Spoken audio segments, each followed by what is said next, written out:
No Anambra State bụ Ọkammụta Chukwuma Soludo bụ onye eji otu olu wee họpụta dịka onye ga-eji aha otu ndọrọndọrọ ọchịchị All Progressives Grand Alliance APGA wee zọọ ọkwa gọvanọ a ga-eme na steeti a n'abalị 8 nke ọnwa Nọvemba afọ 2025.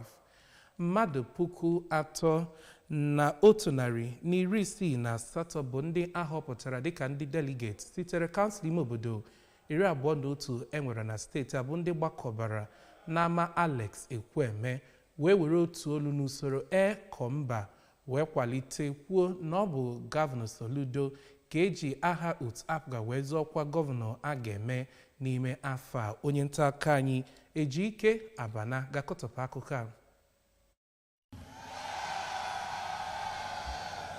Okwu ekwukọtara ọnụ site n'aka ndị ahụ arọpụtara na kansụl ime obodo nke dị 21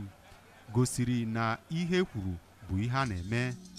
N'aka nke ya, onye isi oche nke APGA na steeti a, Barrister Ifeat Obi-Okoye, kwuru na ihe a ha hụrụ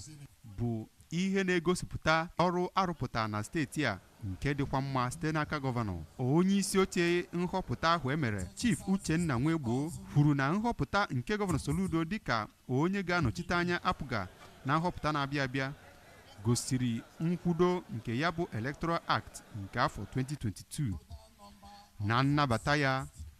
gọvanọ Soludo kọwara ya bụ ikikere dịka nke kwesịrị ekwesị wee na-ayọzi ka onye ọbụla gbanyere ya aja n'ukwu ka o wee gaa n'iru duru Anambra steeti gaa n'ogogo dị elu, dịka ọ na-ahọpụtakwa dọkịnta Onyekachukwu Ibezim dịka onye otu ya ha na ya ga-eso wee jee ya bụ njem.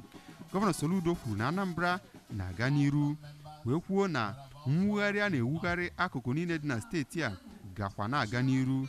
gbado ụkwụ na ihe isi sekpụ ntị ise ahụ eji edozigharị obodo.